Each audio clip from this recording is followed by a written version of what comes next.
विष्णु। पौष मास की कथा सुनने वाले सभी भक्तों का आज की कथा में हार्दिक स्वागत है। भगवान श्री कृष्ण और श्रीमती राधा रानी की कृपा से आपकी समस्त मनोकामनाएं पूर्ण हो। और आज का अध्याय सुनने से पहले सुनते हैं कृष्ण कथा। और कृष्ण कथा में आज आप सुनने वाले हैं भगवान पर विश्वास की एक सत्य कथा, कान्हा जी के चमत्कार की एक सत्य कथा। ये कथा है वृंदावन की। वृंदावन शहर में एक वैद्य थे जिनका मकान भी बहुत पुराना था। वैद्य साहब अपनी पत्नी को कहते थे कि जो भी कुछ तुम्हें चाहिए, जो भी सामान तुम्हें चाहिए, वो एक चिट्ठी में लिख कर दे दो। और जब वो दुकान पर जाते, वैद्य साहब जब दुकान पर जाते तो सबसे पहले चिट्ठी खोलते थे और सामान के भाव को देखते कि ये सामान कितने का है। फिर कान्हा से दुआ करते कि सांवरे, मैं केवल तेरी इजाजत से ही तुझे छोड़कर यहाँ दुनिया में आ बैठा हूँ। तू मेरी आज की व्यवस्था कर देगा, उसी समय यहाँ से उठ जाऊंगा। और फिर कभी सुबह 9:30 बजे, कभी 10 बजे ही रोगियों की दवा देकर वापस वो अपने गांव चले जाते थे। मतलब जितने तक का सामान होता था, उस सामान की व्यवस्था जैसे ही हो जाती थी, वैसे ही वो दुकान बंद करके और वापस अपने गांव चले जाते थे। मतलब अधिक पाने की लालच नहीं कि और कमाना है, ऐसा नहीं सोचना। आज के खर्च की व्यवस्था हो गई, बस इतना ही उनको कमाना था। अब एक दिन क्या हुआ कि वैद्य जी ने जब दुकान खोली और फिर चिट्ठी खोली तो देखते ही रह गए। एक बार तो उनका मन भटक गया। उन्हें अपनी आंखों के सामने तारे चमकते हुए नजर आ गए, लेकिन जल्दी ही उन्होंने अपने मन पर काबू पा लिया। अब ऐसा क्या हुआ था, ऐसा क्या लिख दिया था पत्नी ने उस चिट्ठी में? आटे, दाल, चावल आदि के बाद पत्नी ने लिखा था, बेटी के दहेज का सामान भी लाना है जी। अब वैद्य जी कुछ देर तो सोचते रहे, फिर बाकी चीजों की कीमत लिखने के बाद दहेज के सामने ऐसा लिखा कि ये काम मेरे कान्हा का है, कान्हा ही जाने। एक दो मरीज आए थे, उन्हें वैद्य जी दवाई दे रहे थे। इसी दौरान एक बड़ी सी कार उनके दुकान के सामने आकर रुकी। जब दोनों मरीज दुकान से बाहर दवाई लेकर चले गए, तब वो साहब कार से बाहर निकले और राधे राधे करके बेंच पर बैठ गए। वैद्य जी ने कहा कि अगर आपको दवाई लेनी है अपने लिए तो आपको अपनी नाड़ी दिखानी पड़ेगी। तो क्या मैं आपकी नाड़ी देख लूं? उस आदमी ने कहा कि वैद्य जी, मुझे लगता है आपने मुझे पहचाना नहीं। मैं 15-16 साल बाद आपकी दुकान पर आया हूँ। आपको पिछली मुलाकात की बात सुनाता हूँ, फिर शायद आपको मेरी सारी बातें याद आ जाएंगी। वैद्य जी, मैं 5-6 साल से इंग्लैंड में ही रहता हूँ। इंग्लैंड जाने से पहले मेरी शादी हो गई थी, लेकिन अब तक बच्चा नहीं हुआ था, तो यहाँ भी इलाज किया और इंग्लैंड में भी करवाया, लेकिन हमारी किस्मत में शायद कोई बच्चा था ही नहीं। तो आपने कहा कि मेरे भाई अपने भगवान से निराश ना हो। याद रखो, उसके खजाने में किसी चीज की कोई कमी नहीं है। औलाद, मान, धन दौलत और खुशी गमी, जीवन मृत्यु, सब कुछ उसी के हाथ में है। किसी वैद्य के हाथ में कुछ भी नहीं है। अगर औलाद होनी है तो मेरे सांवरे के आशीर्वाद से ही होनी है। औलाद देनी है तो उसी ने देनी है। मुझे याद है आप बातें करते जा रहे थे और साथ साथ में पुड़िया भी बना रहे थे। फिर आपने मुझसे कहा कि तुम्हारा नाम क्या है। मैंने बताया कि मेरा नाम सतीश है। आपने एक लिफाफे पर कान्हा और दूसरे पर राधे लिखा। फिर दवा लेने का तरीका बताया, लेकिन जब मैंने आपसे पूछा कि कितने पैसे, तब आपने कहा बस ठीक है। मैंने जोर डाला तो आपने कहा कि आज का खाता बंद हो गया है। मैंने कहा मुझे आपकी बात समझ नहीं आई। तब आपके पास खड़े एक व्यक्ति ने बताया कि भाई, आज के घर के खर्च के लिए जितनी रकम वैद्य जी ने कान्हा जी से मांगी थी, वो सांवरे ने इनको दे दी है और अधिक पैसे वे ले ही नहीं सकते। मैं बहुत हैरान हुआ और शर्मिंदा भी हुआ कि मेरे विचार कितने घटिया थे और ये वैद्य कितना महान व्यक्ति है। मैंने जब घर जाकर अपनी बीवी को दवा दिखाई और सारी बातें बताई तो उसके मुंह से निकला, वो इंसान नहीं, कोई फरिश्ता है और उसकी दी हुई दवाई हमारी मनोकामना जरूर पूरी करेगी जी। वैद्य जी, आज हमारे घर में 3 बच्चे हैं। हम पति पत्नी हर समय आपके लिए दुआएं करते हैं। जब भी वृंदावन में छुट्टी पे आया, कार उधर रोकी, लेकिन दुकान को बंद पाया। कल दोपहर भी आया था, दुकान बंद थी। एक आदमी पास ही खड़ा हुआ था तो उसने कहा कि अगर आपको वैद्य जी से मिलना है तो सुबह 9 बजे अवश्य पहुंच जाएं, वरना उनके मिलने की कोई गारंटी नहीं। इसलिए आज सवेरे सवेरे ही आपके पास आया हूँ। वैद्य जी, हमारा सारा परिवार इंग्लैंड में ही बस चुका है। केवल एक विधवा बहन अपनी बेटी के साथ वृंदावन में रहती है। हमारी भांजी की शादी इस महीने की 21 तारीख को होनी थी। इस भांजी की शादी का सारा खर्च मैं अपने जिम्मे लिया था। 10 दिन पहले इसी कार में उसे मैं पानीपत अपने रिश्तेदारों के पास भेजा कि शादी के लिए जो चीजें चाहे खरीद ले। उसे पानीपत जाते ही बुखार हो गया और उसने किसी को नहीं बताया। बुखार की दवा खाती रही और बाजारों में फिरती रही। बाजार में फिरते फिरते ही वो अचानक से बेहोश होकर गिर पड़ी। उसे अस्पताल तो ले गए, लेकिन बेचारी वो इस दुनिया से चली गई। इसके मरते ही न जाने क्यों मुझे और मेरी पत्नी को आपकी बेटी का ख्याल आया। हमने और हमारे सभी परिवार ने फैसला किया है कि हम अपनी भांजी के दहेज का जो सामान है, सभी साजो सामान आपके यहाँ पहुंचा देंगे। शादी अगर जल्दी है तो इंतजाम हम खुद करेंगे, और अगर अभी कुछ देर है तो सभी खर्चों के लिए पैसा आपको नकदी पहुंचा देंगे। आप कृपा करके मना मत करना, अपना घर दिखा दें ताकि सारा सामान वहां पहुंचाया जा सके। अब तो वैद्य जी हैरान परेशान हुए और बोले, सतीश जी, आप जो कुछ भी कह रहे हैं मुझे कुछ समझ नहीं आ रहा। मेरा इतना मन नहीं है। मैं तो आज सुबह जब अपनी पत्नी के हाथ की लिखी हुई चिट्ठी यहाँ खोलकर देखा तो मिर्च मसाला के बाद जब मैंने ये शब्द पढ़े, बेटी के दहेज का सामान, तो तुम्हें पता है मैंने क्या लिखा? आप खुद यह चिट्ठी जरा देखें। सतीश जी यह देखकर हैरान रह गए कि बेटी के दहेज के सामने लिखा हुआ था, यह काम कान्हा का है और कान्हा ही जाने। वैद्य जी ने कहा कि सतीश जी, यकीन करो कि आज तक कभी ऐसा नहीं हुआ था कि पत्नी ने चिट्ठी पर कोई बात लिखी हो और मेरे सांवरे ने उसी दिन उसका इंतजाम न कर दिया हो, उसकी व्यवस्था न कर दी हो। आपकी भांजी की मौत का मुझे सदमा है, अफसोस है, लेकिन मैं सांवरे की कुदरत से हैरान हूं कि वे कैसे अपनी लीला दिखाते हैं। भगवान पर विश्वास करें तो वैद्य जी के जैसा कि हम जो भी सोचेंगे भगवान जी, हमारे कान्हा जी उसे पूरा कर ही देंगे। लेकिन कई बार क्या होता है, हमें ऐसा लगता है कि ये सब तो कहानियां हैं। ऐसा थोड़ी ही होता है, ऐसा तो सिर्फ कहानियों में होता है। और फिर इस वजह से, क्योंकि हमारे अंदर श्रद्धा की कमी है, विश्वास की कमी है, इसलिए ईश्वर भक्ति की सत्य कथाएं भी हमें कहानियों की तरह ही लगती हैं। और फिर पूर्ण रूप से हम ईश्वर पर, अपने कान्हा पर, ठाकुर जी पर या इष्ट देवता पर विश्वास ही नहीं करते। और जब तक पूर्ण विश्वास नहीं होगा, पूर्ण समर्पण नहीं होगा, संपूर्ण रूप से श्रद्धा नहीं होगी, तब तक परेशानियां बनी ही रहती हैं। और फिर चाहे दुनिया में कितना भी भटक लो, परेशानियां समाप्त नहीं होती। कोई भी मनोकामना हो सिर्फ पूजा पाठ से पूर्ण नहीं होती है। ईश्वर में विश्वास हो तो बहुत सारी चीजें कम पूजा पाठ के बाद भी पूरी हो जाती हैं। बहुत सारी कामनाएं जो लोग कम पूजा पाठ करते हैं उनकी भी पूरी हो जाती हैं। तो विश्वास पूर्ण रूप से कीजिए। अगर आप ईश्वर के भक्त हैं तो सब कुछ छोड़ दीजिए, देख लेंगे वो अपने आप ही। जो आपके लिए जरूरी होगा आपको मिल ही जाएगा, और जो नहीं जरूरी होगा, जो भगवान को लगता है कि आपके लिए ठीक नहीं है, वो आपके लाख प्रयास करने के बाद भी नहीं होगा। तो जो इच्छाएं आपकी पूरी हो जाती हैं, समझ लीजिए कि ईश्वर ने आपके लिए वही चुना है, आपके लिए वही हितकर है। और जो इच्छाएं आपकी पूरी नहीं होती हैं, समझ लीजिए कि आपके लिए वो ठीक नहीं था, तभी ईश्वर ने आपकी उस इच्छा को पूर्ण नहीं किया। विश्वास बनाए रखिए, जो आपके लिए अच्छा होगा हमारे ठाकुर जी वही करते हैं। तो प्रेम से बोलिए राधे राधे। और आज आप सुनेंगे पौष मास की कथा का 5वां अध्याय। पावन और अत्यंत पवित्र अयोध्या नगरी का ध्यान कीजिए, भगवान श्री राम को प्रणाम कीजिए। इसके बाद आज की अत्यंत रोचक और ज्ञानवर्धक कथा का श्रवण करते हैं। श्री सूत जी कहते हैं, स्वर्णखनी से दक्षिण दिशा में सिद्ध सेवित संभेद तीर्थ है, जो तिलोदकी और सरयू के संगम से विख्यात हुआ है। महाभाग, उसमें स्नान करके मनुष्य पाप रहित होते हैं। 10 अश्वमेध यज्ञों का अनुष्ठान करने से जो फल प्राप्त होता है, वही धर्मात्मा पुरुष नियम पूर्वक उसमें स्नान करके प्राप्त कर लेते हैं। जो मनुष्य वहां वेदों के पारगामी विद्वान ब्राह्मण को सुवर्ण आदि दान देते हैं, वो उत्तम गति को प्राप्त करते हैं। भादो मास के कृष्ण पक्ष की अमावस्या तिथि को वहां की यात्रा होती है। मतलब वैसे तो कभी भी वहां जा सकते हैं, लेकिन हर तीर्थ की कुछ विशेष तिथियां होती हैं। जिन तिथियों पर उस तीर्थ में अगर हम जाते हैं, स्नान करते हैं, दान देते हैं या फिर पूजा करते हैं, तो उसका फल बहुत अधिक प्राप्त होता है। सूत जी आगे कहते हैं, भगवान श्री रामचंद्र जी ने दूसरे समुद्र की भांति उस नदी का निर्माण किया था।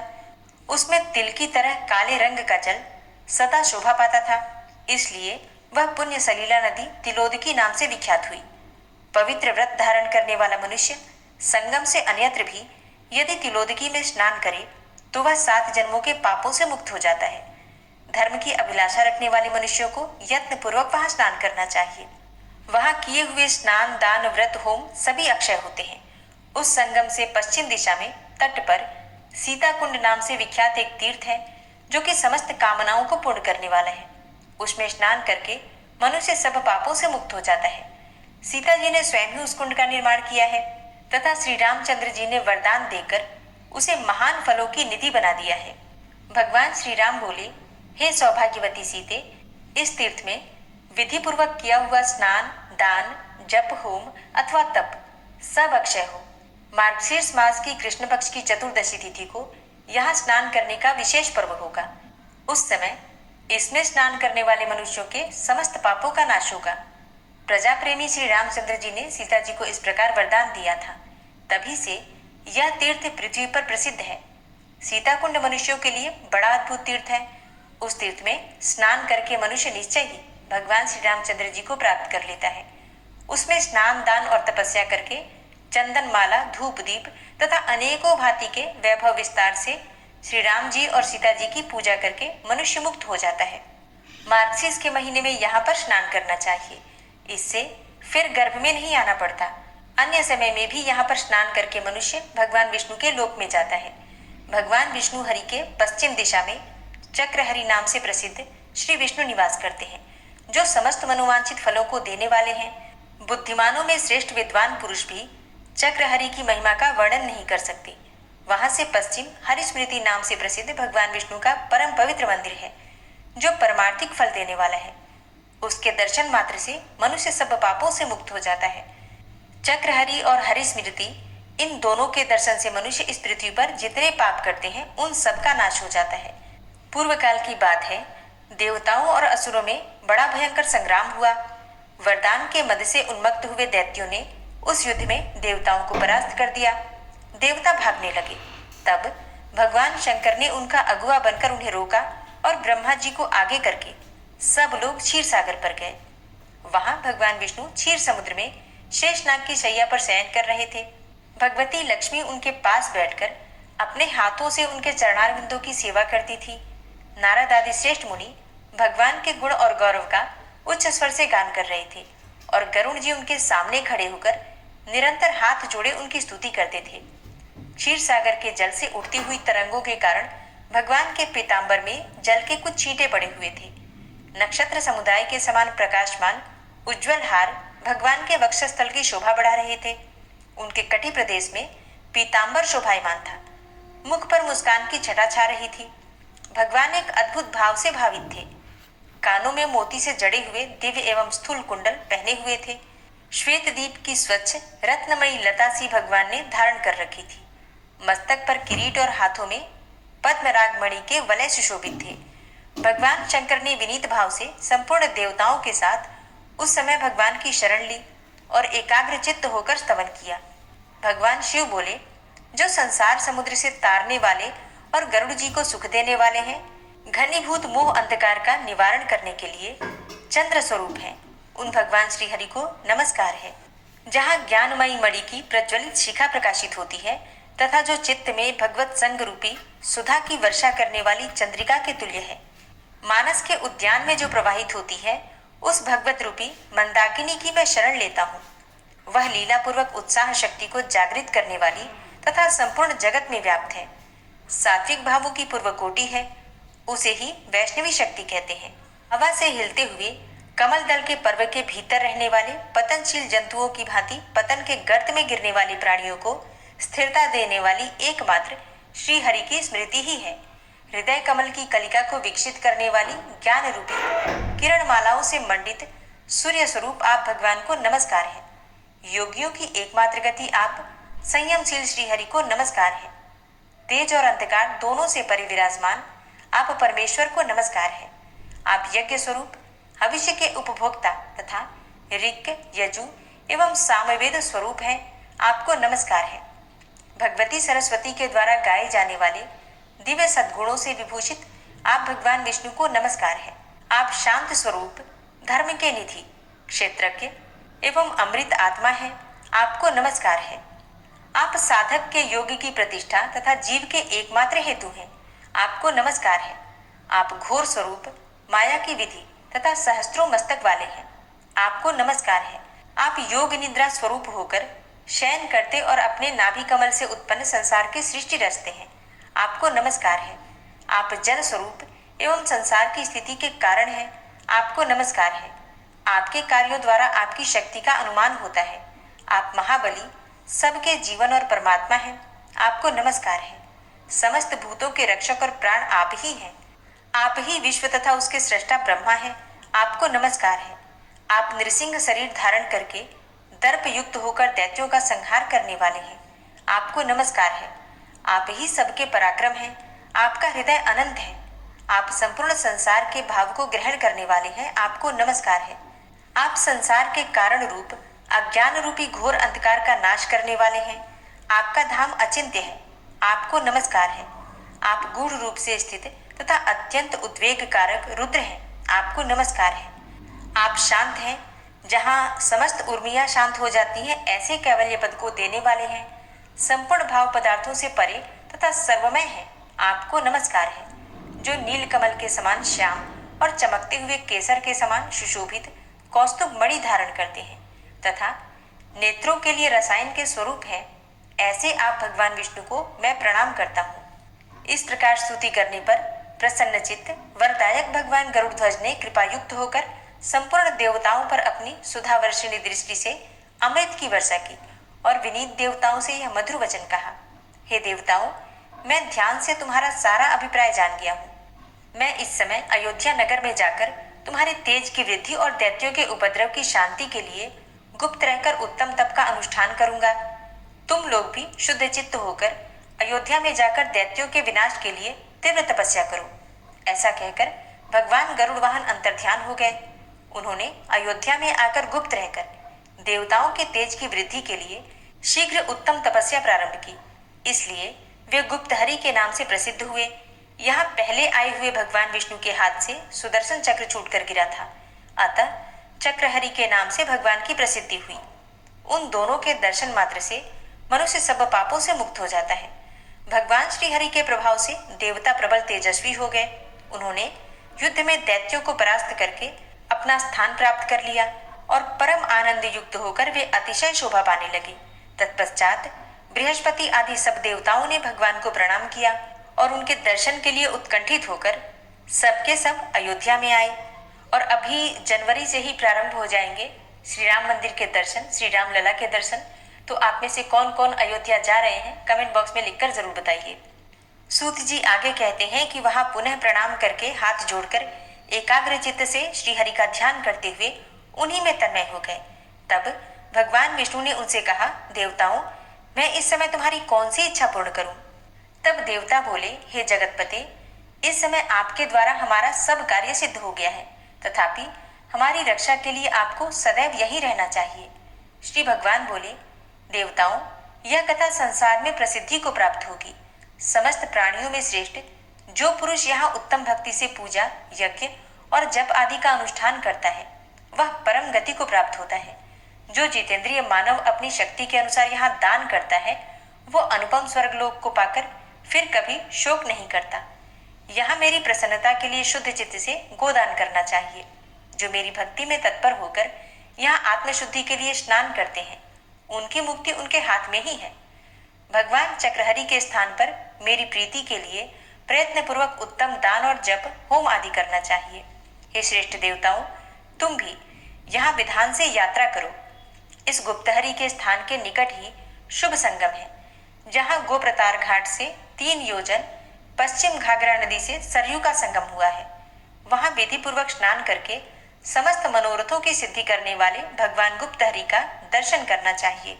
ऐसा कहकर पीताम्बरधारी भगवान विष्णु वहीं अंतर्ध्यान हो गए। देवता भी विधि पूर्वक यात्रा करके यत्न पूर्वक अयोध्या में ही रहने लगे। तब से यह स्थान पृथ्वी में विख्यात हो गया। कार्तिक मास की पूर्णिमा को विशेष रूप से यहाँ की वार्षिक यात्रा होती है। वहां संगम स्नान करके भगवान गुप्तहरि का दर्शन किया जाता है। तत्पश्चात सरयू और घाघरा के मिले हुए जल के तट पर गोप्रतार तीर्थ में स्नान करके संपूर्ण कामनाओं को देने वाले भगवान की पूजा करनी चाहिए।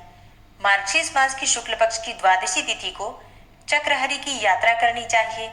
जो इस प्रकार यात्रा करता है वह भगवान विष्णु के लोक में आनंद का अनुभव करता है। जय श्री राम। इसके आगे का वृतांत आप कल की कथा में सुनेंगे। श्री राधा कृपा कटाक्ष स्तोत्र। मुनीन्द्र वृंद वंदिते त्रिलोक शोक हारिणी प्रसन्न वक्त्र पंकजे निकुंज भूविलासिनी व्रजेन्द्र भानुनंदिनी व्रजेन्द्र सूनु संगते कदा करिष्यसि मां कृपा कटाक्ष भाजनम्। अशोक वृक्ष वल्लरी वितान मंडपस्थिते प्रवाल बाल पल्लव प्रभारुणांध्रि कोमले वराभय स्फुरत्करे प्रभूत संपदालये कदा करिष्यसि मां कृपा कटाक्ष भाजनम्। अनंगरंग मंगलं प्रसंग भंगुरं भ्रुवां सविभ्रमं ससंभ्रमं दृगन्त बाणपातने निरन्तरं वशीकृत प्रतीत नन्दनन्दने कदा करिष्यसि मां कृपा कटाक्ष भाजनम्। तडित्सुवर्ण चंपक प्रदीप्त गौर विग्रहे मुख प्रभा परास्त कोटि शारदेन्दु मंडले विचित्र चित्र संचर चकोर शावलोचने कदा करिष्यसि मां कृपा कटाक्ष भाजनम्।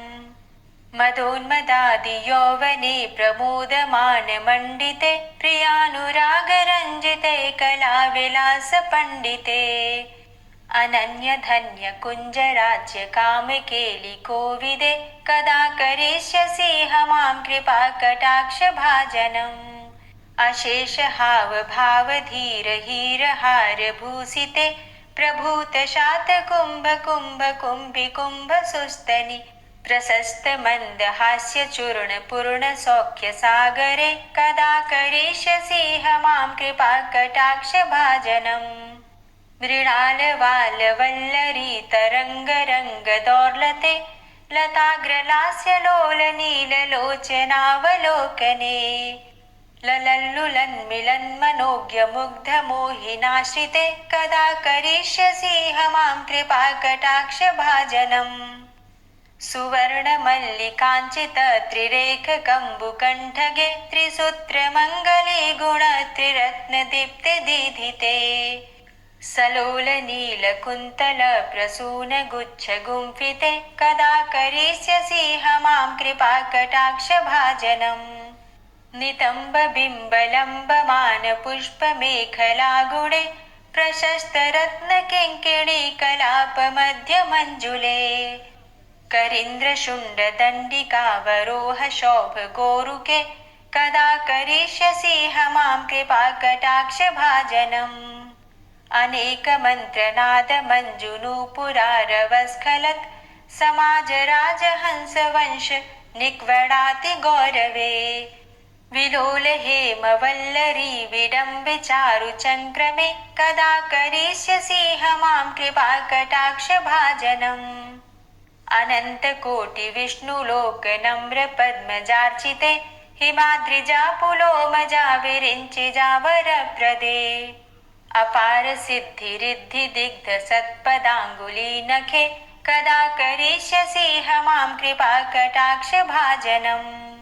मखेश्वरी क्रियेश्वरी स्वधेश्वरी सुरेश्वरी त्रिवेद भारतीश्वरी प्रमाण शासनेश्वरी रमेश्वरी क्षमेश्वरी प्रमोद काननेश्वरी ब्रजेश्वरी व्रजाधिपे श्रीराधिके नमोस्तुते इति ममद्भुतं स्तवं निशम्य भानुनन्दिनी करोतु सन्ततं जनं कृपा कटाक्ष भाजनम्। भवेत्तदैव संचित त्रिरूप कर्म नाशनम लभेत्तदा ब्रजेन्द्र सूनु मंडल प्रवेशनम। जय जय श्री राधे, जय जय श्री राधे। दोस्तों, उम्मीद करती हूँ आज की कथा आपको जरूर पसंद आई होगी। वीडियो अच्छी लगी हो तो लाइक कीजिए, शेयर कीजिए और चैनल पर पहली बार आए हैं तो सब्सक्राइब करके बेल आइकन को जरूर प्रेस कर लीजिए। मिलती हूँ आपसे अगली वीडियो में, तब तक के लिए जय श्री राधे।